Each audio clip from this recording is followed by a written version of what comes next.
անձեռնողելիության պարոնային անձեռնողելիության հետ կապված միևնույն է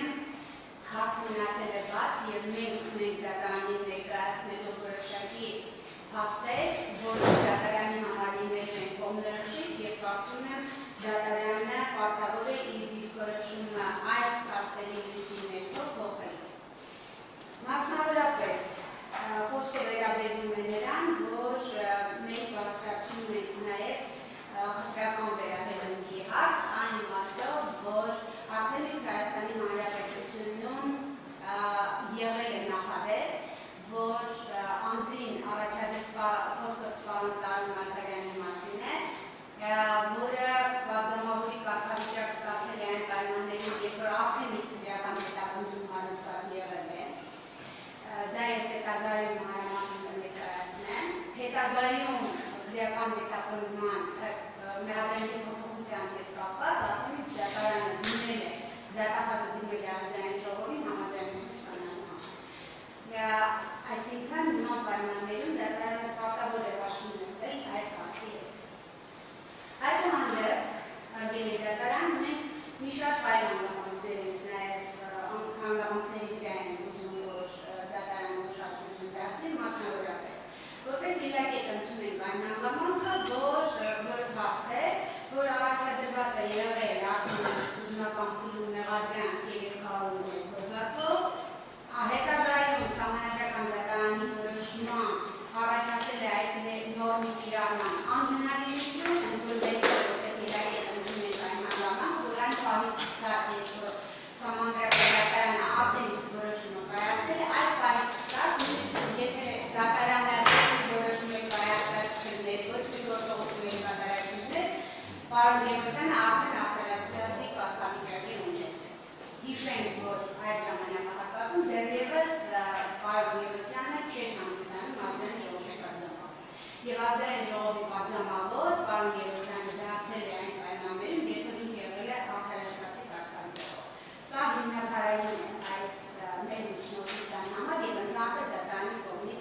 կայացվող որոշումների համար։ Ավելին պետք է այստեղ ընդունելու լինենք այն հանգամանքը, որ այն պարից հետո, երբ որ Սահմանադրական դատարանը որոշումը կայացրել է, դատախազը չի փոխել մեղադրանքը։ Չնայած դատարանը բավականին երկար ժամանակ տված է եղել դատախազությանը, որ դատախազությունը ինչ-որ գործողություններ ձեռնել, մեղադրողը մեղադրանքը չի փոխել։ Հետո, երբ որ դատարանը արդեն իսկ կայացրել է արդարացման դատական ակտ, այն է քրեական հետապնդումը դատարեցնելու, դրանից հետո նոր դատախազը բերել է բողոք, որտեղ սկսել է անդրադառնալ այդ հարցերին, որ դատախազը պետք է ինչպիսի հնարավորություն ունենա, թե ով է դատախազների հնարավորությունից զրկածել է, չնայած մենք գտնում ենք, որ իրականում նույնիսկ այդ փուլում իրավունք չպիտի ունենար դատախազը փոխելու մեղադրանքը, բայց եթե նույնիսկ այդպիսի կարծիք կար է հետագայում է դրա մասին խոսվել է համապատասխան որոշումներով վերադասվածանների, այդուհանդերձ այդ փուլում դատախազը այդ հնարավորությունից չի օգտվել։ Սա էլ է հիմնակարային Եվրոպական դատարանի համապատասխան հոդվածների լույսի ներքո։ Եվ հետագայում է միայն, որ բողոքարկվել է։ Կայացել է դատական ակտ, որը ուժի մեջ է մտել հրապարակման պահից, եւ սա էլ է հիմնակարային։ Ուստի պատվարժան դատարան այս ամենի լույսի ներքո մենք պետք է գնահատենք այս գործով, թե արդյոք դատարանը իրավունք ունի քրեական հետապնդումը չդադարեցնելու եւ շարունակելու այս գործողությունը, թե ոչ։ Սահմանադրական սկզբունքների կիրառելիության լույսի ներքո մենք պետք է պատկերացնենք մի բան, որ մեր Հայաստանի Հանրապետության սահմանադրական համապատասխան նորմերի համաձայն Հայաստանի Հանրապետությունը իրավական պետություն է եւ շատ հստակ է նաեւ սահմանադրական համապատասխան կարգավորումներով, որ պետական իշխանությունը սահմանափակված է մարդու եւ քաղաքացու հիմնական իրավունքներով ու ազատություններով։ Իրավական պետության հիմնարար կանոններից է իրավական որոշակիության սկզբունքը, որը ենթադրում է անձի իրավական վիճակի կանխատեսելիություն, պետական մարմինների գործողությունների հետևողականություն, դատական ակտերի նկատմամբ հարգանք, կամայական իրավակիրառման բացառիկ։ Քրեական հետապնդումը պետության կողմից իրականացվող ամենաինտենսիվ միջամտություններից մեկն է, հետևաբար դրա իրականացումը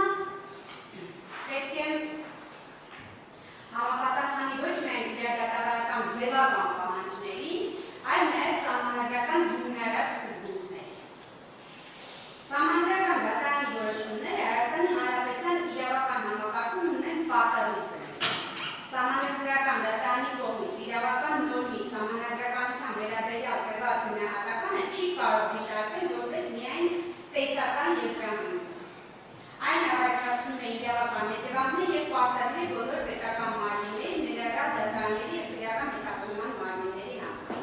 Եթե հակասահմանադրականության հետևանքով առաջացած իրավական խոչընդոտը հնարավոր լինի շրջանցել,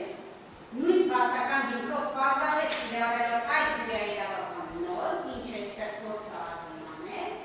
ապա կստեղծվի իրավիճակ և սահմանադրական դատարանի որոշման իրական իրավական ազդեցությունը կչեզոքացվի։ Ընդ որում այստեղ վերհիշենք մի հանգամանք, որ ժամանակից նույն այդ հոդվածով, երբ որ անձանց մեղադրանք է առաջադրված եղել, և իրական հետապնդումը այդ մասով դադարեցվել է, ոչ ոք իր վրա չի վերցրել պարտականություն և այդպիսի հնարավորություններ չեն տեսել, որ վերցնել, եթե 300-ը չպիտի կիրառեն, ուրեմն կիրառեն ուրիշ հոդված, այդպիսի բան չի եղել, այսինքն Հայաստանի Հանրապետությունում արդեն մենք ունենք իրավիճակ, ընդ որում այս նույն իրական գործով, երբ որ այդ նույն հոդվածը, երբ որ համապատասխան փաստաթղթերով միջազգային կառույցների սահմանված որոշակի հուղանիշներով որոշեց, որ դա հակասահմանադրական է ընդհանրապես,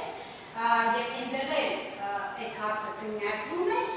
ոչ ոք չասեց, դե վերեք հիմա փոխենք մեղադրանք ու ուրիշ մեղադրանք առաջադրենք, այդ հոդվածը դադարեցրեցին։ Հիմա այստեղ պետք է նաև 14-րդ հոդվածի լույսի ներքո կոնվենցիայի դիտարկենք, այստեղ մենք տեսնում ենք ընդհանրապես խտրականություն, թե չենք տեսնում։ Ակնհայտ է, որ յուրաքանչյուր իրավաբան դա պիտի տեսնի, եթե ինքը չի ուզում ուղղակի կույր ձևանա և դա չտեսնի։ Այսինքն մենք ունենք իրավիճակ, որ մի դեպքում այդ նորմը խնդրահարույց է եղել և ոչ ոք փորձ չի արել ուրիշ նորմով փոխարինել և ունենք իրավիճակ, որտեղ հիմա այդ հիմա դիտարկեցինք մի հատ էլ խնդրահարույց, չնայած ժամանակին դրա մասին արդեն իսկ ասված էր, վերեք հիմա փորձենք ուրիշ լույսի ներքո դիտարկել։ Այստեղ պետք է հիմա հասկանանք, ինչու է տարբերակված մոտեցում դրսևորվում։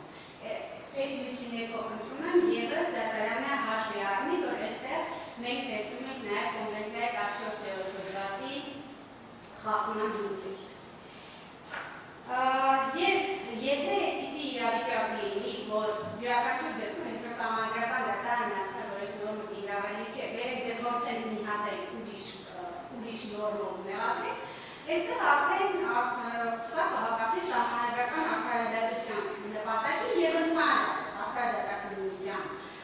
իրավունքի խախտման կհանգեցնի։ Հիմա ինչ վերաբերում է հետապնդման դատարանային մեղադրանքի փոփոխության իրավական սահմաններից։ Քրեական դատավարության ընթացքում մեղադրանքի փոփոխությունը չի կարող դիտարկվել որպես զուտ տեխնիկական գործողություն։ Եթե այն փոխում է անձի նկատմամբ կիրառվող քրեաիրավական նորմը և կարող է առաջացնել այլ իրավական հետևանքներ։ Մեղադրանքի իրավական որակումը հանդիսանում է անձի պաշտպանության իրավունքի կարևորագույն գաղափար, ընդ որում այստեղ չմոռանանք նաև նշել, որ Հայաստանի Հանրապետության քրեական դատավարության օրենսգիրքը շատ հստակ է սահմանում 185-րդ հոդվածը, որ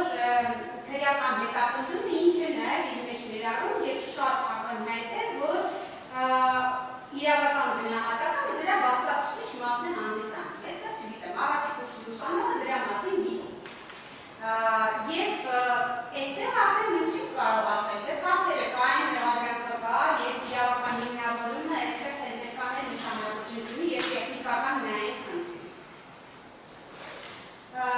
Ինչու եմ ես ասում, որ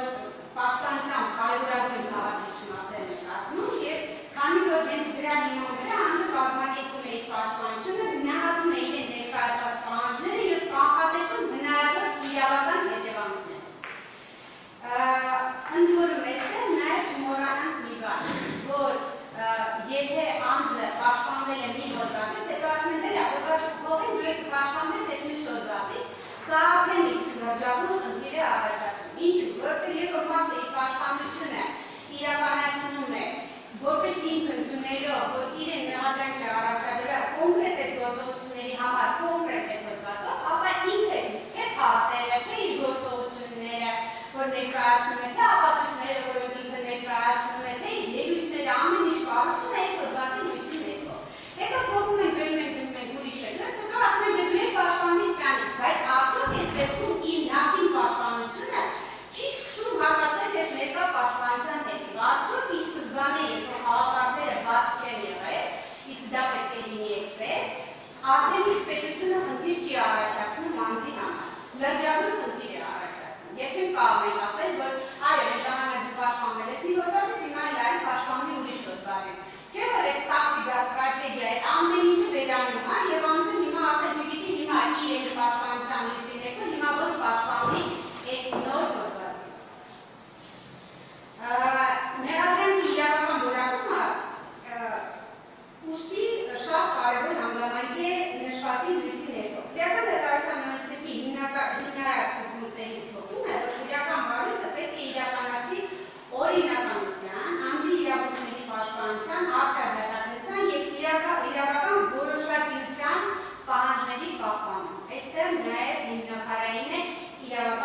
պատմությունը,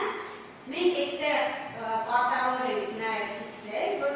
նախ եւ առաջ պարոն Գևորգյանին առաջադրված է եղել մեղադրանք 332-րդ հոդվածի 3-րդ մասով, հետո 301-ով, հետո արդեն հիմա օժանդակություն 305 հոդված։ Այս մյուսի ներքո պատահական չէ, որ ես հանգարում եմ ցիտել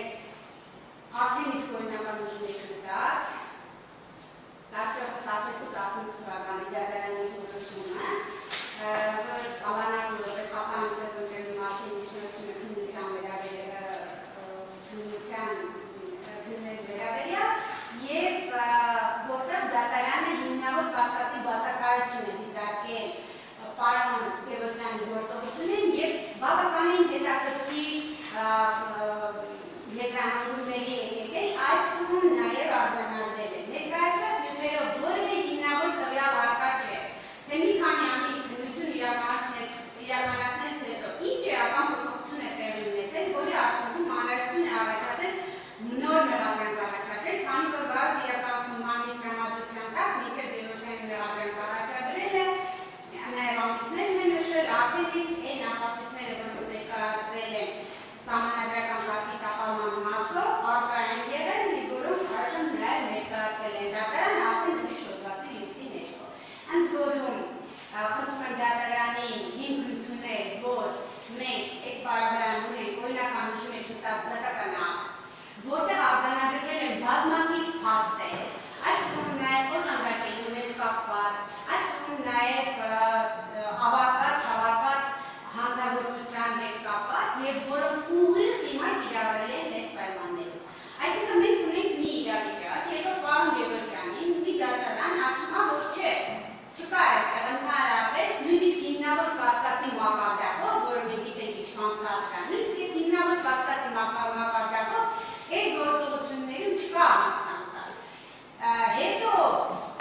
հոդվածը փոխվում, հոդվածը շարունակում, միևնույն է գործում դատարան, չես կարող պատկերացնել, թե ինչ ինքով և ինչպես։ Այդ հարցը բացացվում այս նույնի լույսի ներքո մենք կարող ենք հասկանալ, իսկ ինչ փոխվեց, որ այդ 3 օրը հանկարծակի նոր դարավ ապա սահմանադրական։ Ի սկզբանե պարզ էր, պարոն Գևորգյանն ընդ որում բանաձևերի ձողումներ է կատարել նույն այդ հոդվածի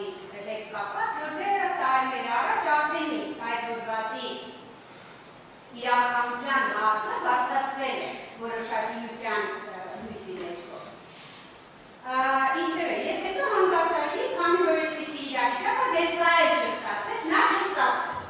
Հետո սա էլ չստացվեց, հիմա մենք փորձենք մի հատ ուրիշ հոդվածով մեղադրանք առաջադրենք։ Սա հենց կամայական փոփոխություն է մեղադրանքի, որը իրավական որոշակիության սկզբունքի կոպտագույն խախտում է։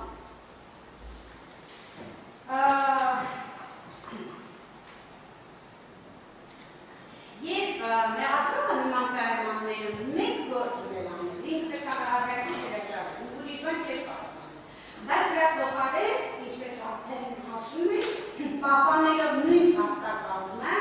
ընդ որում քանի որ գործընկերները բավականին մանրամասն դրա մասին խոսել են, ես հիմա ձեր ժամանակը դրա վրա չեմ ծախսել։ Չի կարող ուղղակի լինել, որ նույն փաստակազմով այս մեղադրանքներին առաջադրել իրավական հիմքը դրա սա է,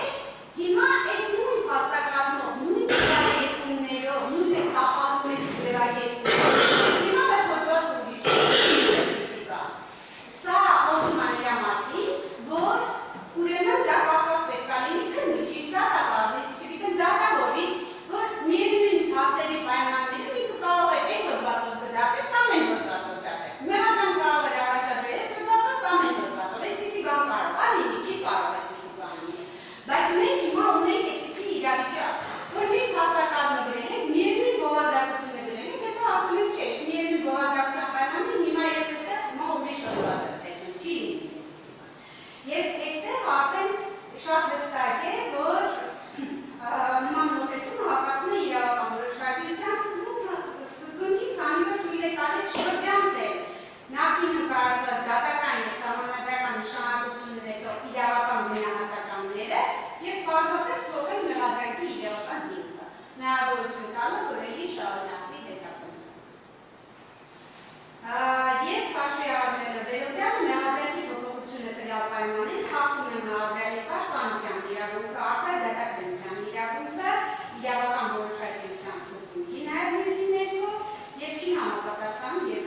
կոնվենցիա 6-րդ հոդվածի պահանջին։ Ինչ վերաբերում է արդեն պատգամավորի կարգավիճակին, որի մասին բավականին երկար խոսել ենք և խնդրում եմ դայնին ընդունել, այդ մաններ սույն գործի առանձնահատկությունը նա է, որ մեղադրանքի իրավական որակման փոփոխությունը կատարվել է այն ժամանակ, երբ արդեն իսկ Վարդան Գևորգյանը հանդիսացել է ազգային ժողովի պատգամավոր և ԵԽԽՎ պատգամավոր։ Ես չմոռանամ, և չմոռանամ, որ ԵԽԽՎ-ն սահմանում է երկշերտ պաշտպանություն, այսինքն, եթե ԵԽԽՎ պատգամավորի նկատմամբ պետք է քրեական հետապնդում լինի, ապա պետք է թե ազգային ժողովը համաձայնություն տա, թե ԵԽԽՎ պետք է համաձայնություն տա։ Եվ եթե մենք ստեղծում ենք այսպիսի իրավիճակ, որ դատարանացել է ազգային ժողովը կարող է չգնալ, ապա այդ երկշերտ պաշտպանությունը արդեն իսկ չեզոքացվում է, ինչը անթույլատրելի է։ Եվ այն, որ պետք է դատարանը ստանալ նաև ԵԽԽՎ-ի գործունեությունը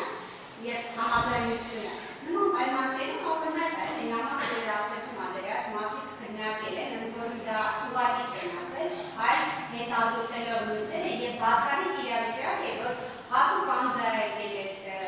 հատուկ քննարկել է այդ հարցը, որից հետո էլ այդ նամակը հասցեագրվել է համապատասխան պաշտպանարանը։ Պատգամավորական անձնամխելիությունը հանդիսանում է ոչ թե անձնական արտոնություն, այստեղ մենք պետք է երբ դատարանը որոշում է կայացնում, իր մոտ տպավորություն է, որ դատարանը ազգային ժողովի պատգամավորի անձնամխելիությունը դիտարկում է որպես արտոնություն, բայց դա այդպես չի, այսինքն լավ այդ արտոնությունից չէ ոչինչ, քանի որ մեղադրանքը սենց է, մեղադրանքը փոխել է, դե կարաս այդ արտոնությունից չօգտվել։ Այդպես չի։ Սա սահմանադրական երաշխիք է, որի նպատակն է ապահովել օրենսդիր մարմնի անկախ գործունեությունը և բացառել պատգամավորի նկատմամբ անհիմն կամ ընդրոպի քրեական ներգործությունը։ Ընդորում դա նաև կգտնեք է նույն սահմանադրական դատարանի որոշման մեջ, որը ցիկվում է ու չեմ հասկանում, թե ոնց է ցիկվում սահմանադրական դատարանի երկորոշում։ Այստեղ նաև անդրադառնանք սահմանադրական դատարանի երկորոշումը, որ սահմանադրական դատարանը այդ հարցը, որ քննարկել է, ընդհանրապես չի քննարկել մեղադրանքների փոփոխության լույսի ներքո։ Չկա այդպիսի սահմանադրական դատարանի որոշման մեջ։ Սահմանադրական դատարանը քննարկել է, թե ընդհանրապես հետապնդում պիտի շարունակվի, թե ոչ,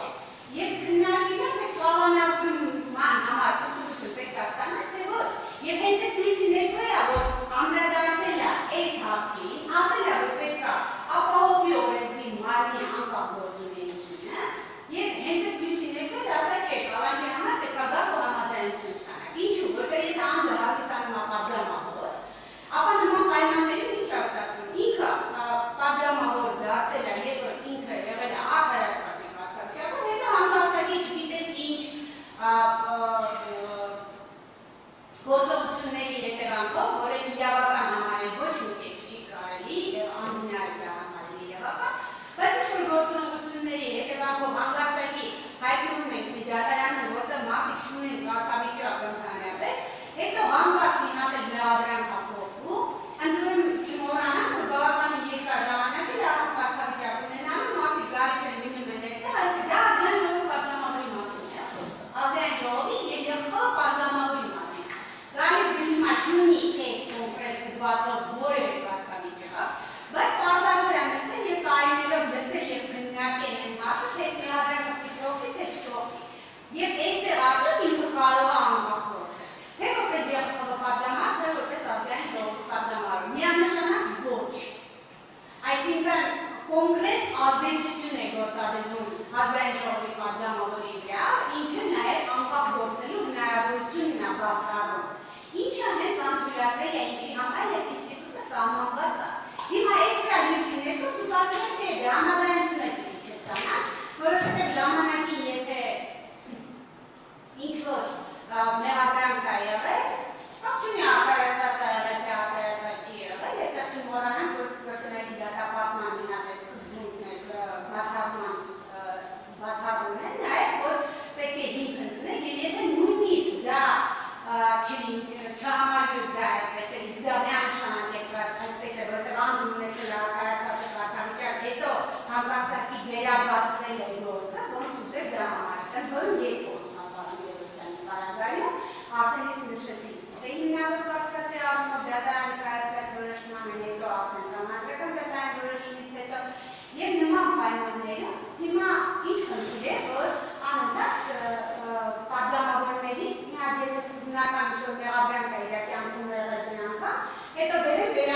մեղադրյալ տերմինները սկսում են տարբերակված քննարկվել եւ ասել որ քրեական հետապնդման հարցում է լինում միայն նախաքննության փուլում, դատարանը մեկ արդեն հարցում չի, եկե արդեն հարցվածի պայմաններում մեղադրանքի փոփոխությունն է եւ ուստի սահմանադրությունը եւ նաեւ համապատասխան նորմերն ու կարգավորումները սկսեցին մեկնաբանել այն լույսի ներքո, պետք է նախաքննությունն ուրեմն պետք է գնան դուրս ստանան, իսկ եթե դատարանը ուրեմն դուրս չպիտի ստանան։ Սա տարօրինակ պատկերացումն է, այսպես ասեմ, եւ մեկնաբանություն ինչու որովհետեւ եթե այդպես լինի, ուրեմն մի հատ ցանկացած գործով, որ մեղադրանք առաջադրված լինի պատգամավորին, որպեսզի հետո չգնան եւ համաձայնություն չստանան ազգային ժողովին, կարող են հանգիստ մտնել դատարան, գործ ուղարկեն դատարան, ուղղակի հենց նախապատրաստական փուլում ինչը արդեն իսկ դուք ստեղծեցիք այդ նախադեպը եւ ոչ միայն դուք եկեք վճռաբեկ դատարանից սկսվեց այդ նախադեպը, համենայն դեպս որ ստեղծվի մի իրավիճակ, որ բերեն հենց այստեղ մեղադրանքը փոխեն ու ասեն դե ազգային ժողովի թույլտվությունը պարտադիր չէ։ Իսկ հիմա մենք հասկանանք ազգային ժողովի պատգամավորի եւ ընդհանրապես ազգային ժողովի գործունեության լույսի ներքո։ Իսկ ի՞նչ տարբերություն կա պատգամավորի մեղադրանքը փոխվեց 3 օր առաջ նախաքննության փուլում, թե 3 օր հետո դատարան, որ եկավ դատարան եւ դատարանը մեղադրող կանգնեց ասաց չէ, այլ հիմա փոխում, այլ հիմա որովհետեւ արդեն կայուն շրջանց է։ Սա անթույլատրելի է եւ հենց այս տրամաբանությունից ելնելով է շատ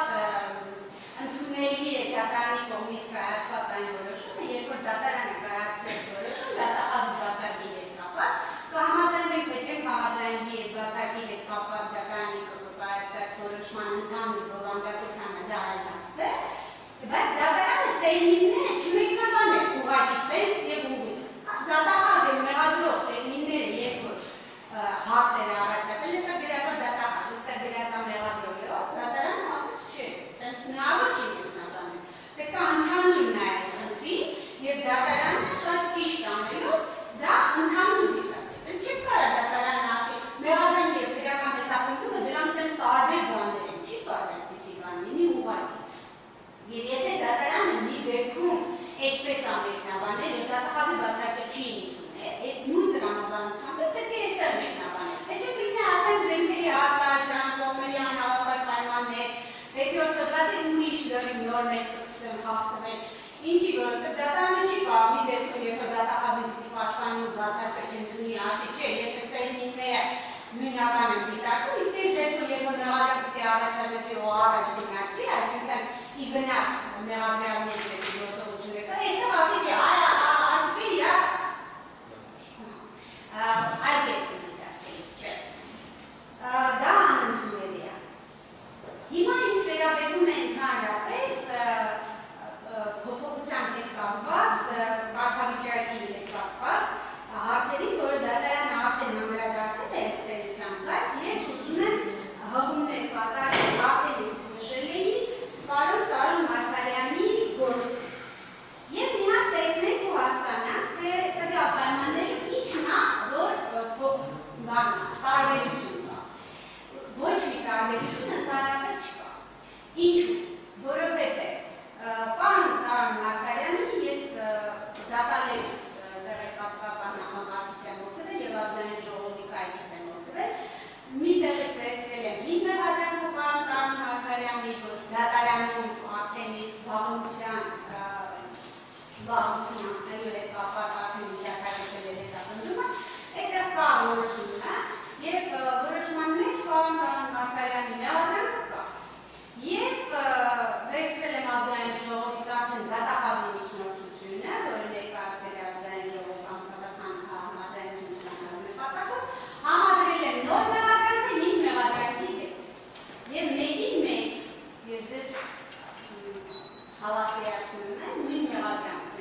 այսինքն եթե ժամանակին եղել է 300 հոդվածի երկրորդ մաս, հետո արդեն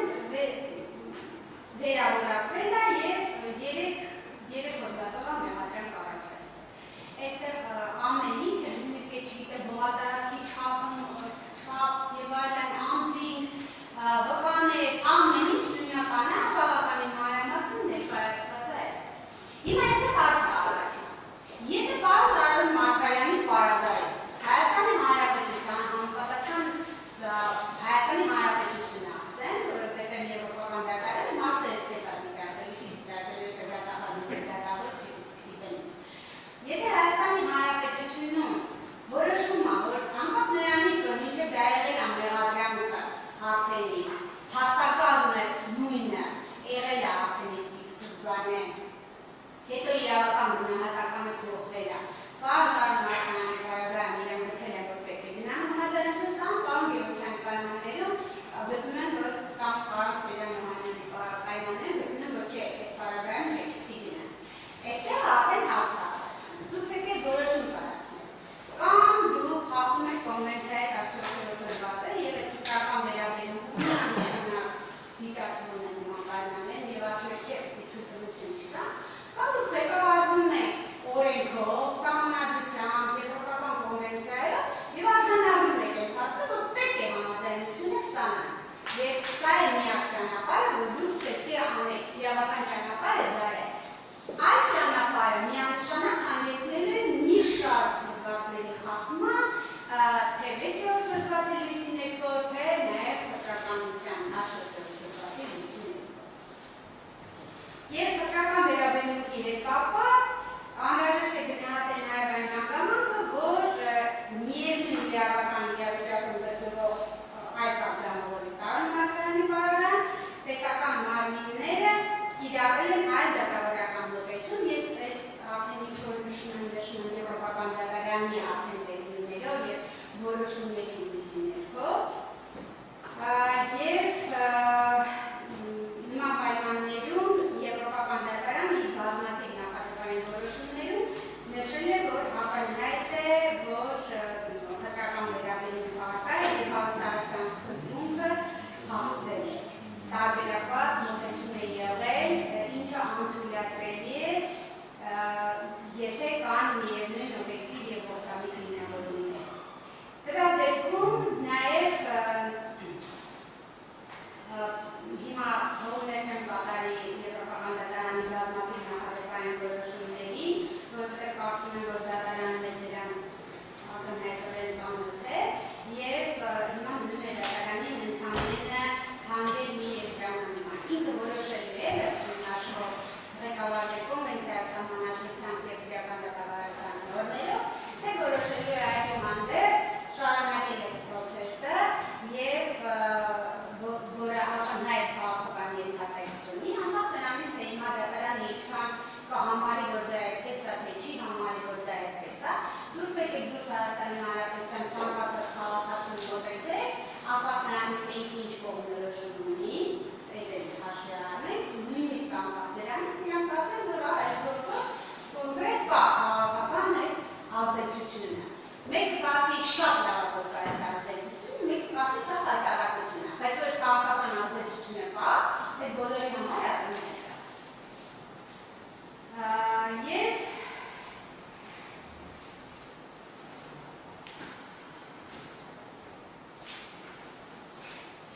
նման իրավիճակում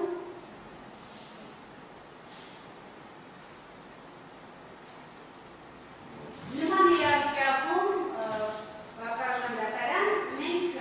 մի հարց պետք է հիմա լուծենք։ Եթե դատարանի համար որոշակի չի, որ այս իրավիճակը կոնկրետ հակասահմանադրական է իրականում, որովհետև այսօր իրավական որոշակիության հարցնորություն ունի, տարբեր հարցեր, նաև կրկնակի դատապահման հարց գոյություն ունի, սահմանադրական տարբեր նորմերի հակասություն գոյություն ունի, այն պրակտիկայի հետ, որը փորձ է արվում հիմա այստեղ ձևավորել, մասնավորապես այդ նույն քրեական հետապնդման հարուցում մեղադրանք տերմինները նույն կերպ պիտի մեկնաբանի քրեով, պատգամավորի անձեռնմխելիության դրան համաձայնություն պետք է ստացվի միայն նախագահության փուլում, թե նաև դատարանի դատական փուլում, եւ այս մեկնաբանությունները, եթե դատարանի համար մեկ կողմից ներկայացված մեկնաբանությունները եւ նաև ինչ որ իրականում այդպես է ընդունելի չեն եւ հարցեր են դարձածում, ապա դատարանը միանշանակ մենք միջնորդում ենք, որ նման պայմաններում դուք պետք է դիմեք սահմանադրական դատարան եւ սրա լուծումը ստանաք։ Եթե սրա լուծումը դուք չստացաք, ստացվում է, որ ընդհանրապես չեզոքացվում է ինստիտուտը, վերացվում է ինստիտուտը ընդհանրապես պատգամավորի անձնարարության։ Եթե դատարանի համար ամեն ինչ պարզ է, ապա միանշանակ է, որ դատարանը եւ կմեկնաբանի այնպես ինչպես մեկնաբանեց մեղադրող եւ դատախազդայինը, ապա միանշանակ է, որ դատարանը քրեական մետաղներում պետք է դատարեցնի, որովհետեւ արդեն իրավական հիմնավորումները մենք ներկայացրել ենք, որ քրեական դատավարության օրենսդրությամբ հնարավորություն չի տրվում շարունակել պրոցեսը այն պայմաններում, երբ հաղթահարված չի պատգամավորի անձնարարություն։ Չմոռանանք պարոն Գևորգյանի պայմաններում դուք նաև պետք է պատասխանեք այն հարցին, թե ԵԽԽՎ-ից ինչու համաձայնություն չպիտի ստանաք։ Այստեղ արդեն շատ միանշանակ է, որ որևէ ձևակերպում չեք կարող գտնել, որտեղ կասի քրեական հետապնդում մեղադրանք, չգիտեմ ինչպես ինչ-որ տերմիններ, եւ ինչպես մենք գիտենք, թե եվրոպական դատարանը ինչ տերմինոլոգիայի օրինակ մեղադրանքը այլ կերպ էին կալում, քան օրինակ մեր քրեական դատավարության օրենսդրության մեջ է ընդհանրապես մեղադրանք համարվում է, որ ցանկացած նույնիսկ հաստատում, նույնիսկ գործողություն, որը կարող է հնարավոր կասկած լինել մարդու գործողությունների նման, դա ստացվում է մեղադրանք։ Եվ ինչու է դա այդպես արված, որովհետև տարբեր երկրներ տարբեր իրավական կարգավորումներ։ Չէ՞ կարա նույն ԵԽԽՎ-ներ տենց սահմանել, որ այդ մի քրեական հետապնդում տերմինը պիտի օգտագործվի։ Այդ եթե քրեական հետապնդում տերմինը օգտագործված չի, այդ պայմաններում ուրեմն չպիտան դրություն չստա։ Ուստի ես հետում եմ, որ այս հարցին անդրադառնանք, չմոռանալով, որ մեր միջնորդությունը վերաբերում է նաև նրան, որ դուք այս փուլում եք պատրաստվում մտածել, որ դուք պետք է ճանաչեք ձեզ այն հայտնայնացանը, որը պետք է լուծի անձնարարության հարցը, երկրորդը պետք է հաստատեք պարոն Գևորգյանի անձնարարությունը եւ երրորդը արդեն որ պետք է դատարեցնեք այդ ամբողջի հույսի ներքո։ Այսքան, այսինքն իմ միջնորդությունը երկշերտ է, այսպես ասեմ։ Առաջինը դիմեք սահմանադրական դատարան սահմանադրականության հարցով եւ երկրորդը եթե այս դատարանի դրա անհրաժեշտություն չկա, մնացել համար դրա անհրաժեշտությունը չկա, դա շատ բան է։ Բայց եթե այդպես է, ապա դատարանը միանշանակ պետք է բավարարի միջնորդությունը եւ իրական դատարանումը դեպի։ Ինգերոտում իջին կողմեն կարծիք հայտնեն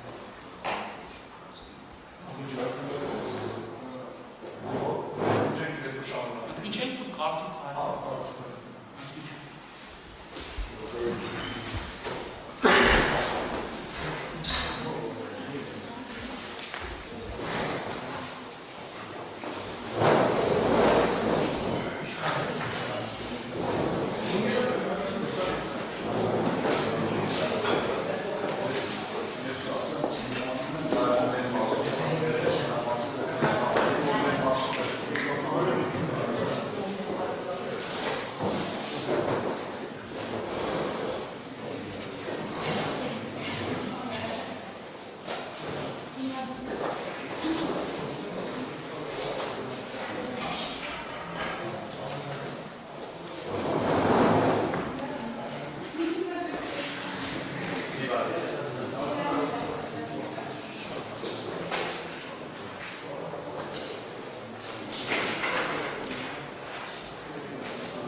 Կարունը։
Thank you.